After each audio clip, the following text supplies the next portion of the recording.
Finally जाकर ही man की legacy Hollywood के अंदर पूरी होने वाली है और एक नई लाइव एक्शन ही मैन मूवी देखने को मिलने वाली है मास्टर्स ऑफ द यूनिवर्स के रूप में। लेकिन हो सकता है कि आज की जनरेशन को ना मालूम हो कि ही मैन आखिर था कौन, क्या है उसके यूनिवर्स में इटर्निया की अहमियत, ही मैन और स्केलेटोर का दुश्मनी के अलावा और क्या रिश्ता है, ही मैन पहले कौन कौन से वर्जन्स के रूप में दिखने वाला था और आने वाली ही मैन मूवी ओरिजिनल ही मैन की माइथोलॉजी से कितना डिफरेंट है। ये और बहुत कुछ आपका इस वीडियो में इंतजार कर रहे हैं, तो फिर देर किस बात की। हे गाइस, मेरा नाम है पंकज सागर और आपका स्वागत है गेमों को हिंदी के एक और फ्रेश वीडियो में। Now without wasting any more time, let's get started.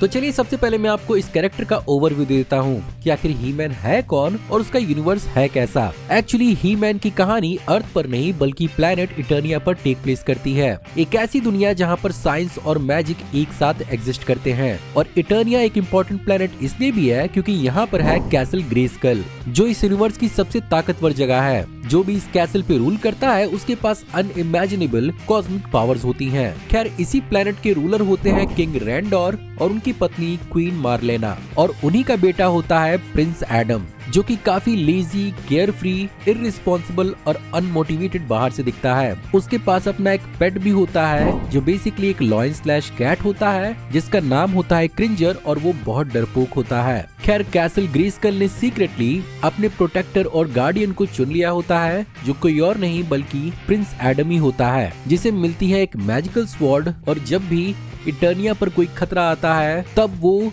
Bye the power of Grayskull I have the power बोल के ही मैन में कन्वर्ट हो जाता है और उसका पेट क्रिंजर चेंज हो जाता है बैटल कैट में। अब आपका सवाल होगा कि किस तरह का खतरा? वेल, तो वो खतरा होता है स्केलेटोर, जो बेसिकली एक डार्क सॉर्सरर होता है जिसका हेड बेसिकली एक स्कल है हुड से ढका हुआ। एंड ऑफ कोर्स ये कैसल ग्रेस्कल पे कब्जा करके पूरे यूनिवर्स को कंट्रोल करना चाहता है और किंग रैंडोर को हराकर इटर्निया पे राज करना चाहता है। खैर कुछ इटरेशंस के अंदर स्केलेटोर की भी ओरिजिन्स को एक्सप्लोर किया गया था, जहाँ पर कई बार उसकी ओरिजिन में उसे कैल्डोर के रूप में दिखाया गया था, जो बेसिकली किंग रैंडोर का एक लॉन्ग लॉस्ट ब्रदर होता है। बट ऑफ कोर्स वो डार्क साइड की ओर चला जाता है और बन जाता है स्केलेटोर। खैर वैसे तो ही मैन की रियल ओरिजिन बेसिकली एक सीक्रेट है, लेकिन उसके कुछ क्लोज एलाइज भी हैं जो उसका सीक्रेट जानते हैं, जैसे कि मैन एट आर्म्स जिसका नाम डंकन भी होता है। इसके अलावा एक और कैरेक्टर होता है जिसका नाम होता है ऑर्को, जो बेसिकली एक ट्रोलन होता है एक्स्ट्रा डिमेंशन वर्ल्ड ऑफ ट्रोला से, और इसके पास एक्चुअली कई सारी मैजिकल एबिलिटीज होती हैं। And of course Cringer. इसके अलावा टीला भी उसकी एक एलाई है जो बेसिकली इटर्निया की रॉयल गार्ड की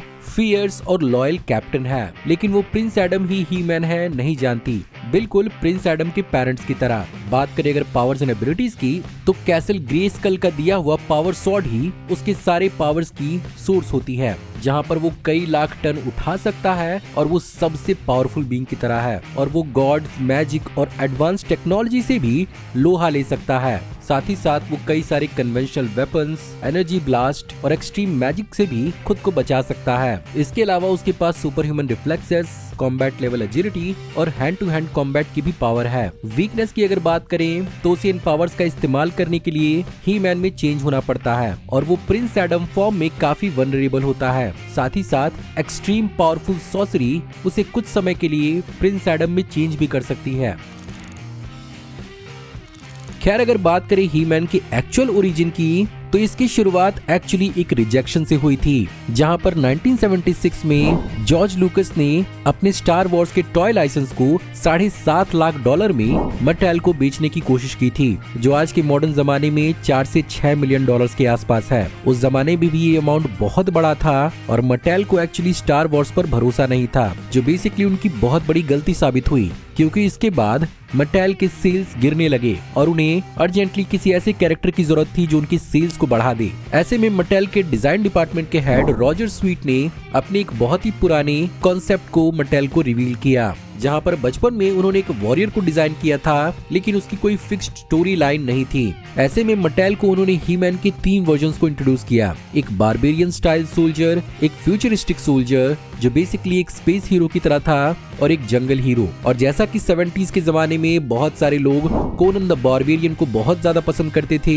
बारबेरियर वॉरियर डिजाइन मटैल को काफी पसंद आया, जिसे लार्जर देन लाइफ फिजिक के साथ दिखाया जा सकता था। खैर एक्शन फिगर के तैयार होते ही मटैल ने इसे बिना कुछ सोचे समझे या बिना किसी ओरिजिन स्टोरी के ही मार्केट में उतारने की कोशिश शुरू कर दी। बट 1981 में डॉन ग्लट ने इसकी ओरिजिन स्टोरी पर काम करना चालू किया। सरप्राइजिंगली पहले कोई प्रिंस एडम नहीं होने वाला था और ये बेसिकली एक लोन वुल्फ की तरह होने वाला था, जो बेसिकली एक बारबेरियन हीरो होता, कोनन द बारबेरियन से काफी ज्यादा इंस्पायर्ड। बट धीरे धीरे करके इनमें कई सारे इटरेशन शुरू किए गए और 1983 में फिल्मेशन ने इस पर एक नई टीवी सीरीज लॉन्च की, जिसके अंदर इस पूरे के पूरे सिनेमैटिक यूनिवर्स को, जो मैंने आपको ओरिजिन में समझाया, सब कुछ एस्टैब्लिश किया गया।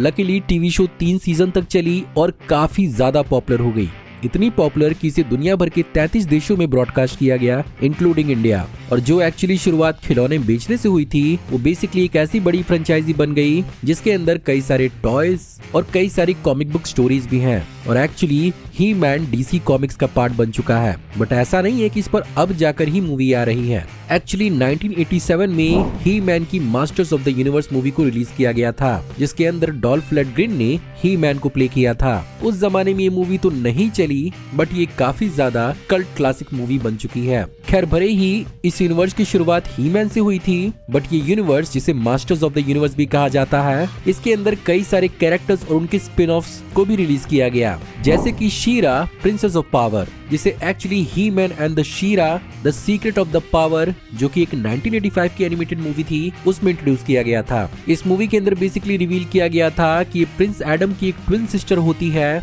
जिसका नाम प्रिंसेस अंडोरा होता है। Of course he man series के खत्म होने के बाद इस कैरेक्टर को भी TV show spin off treatment दिया गया और 1985 से लेकर 1987 तक इसके टीवी शोज आए और तब से लेकर अब तक इनके कई सारे इटरेशंस कॉमिक बुक फॉर्म और एनिमेटेड टीवी शोज के रूप में आ चुके हैं। बट लाइव एक्शन इस साल दूसरी बार रिलीज हो रहा है 1987 के बाद।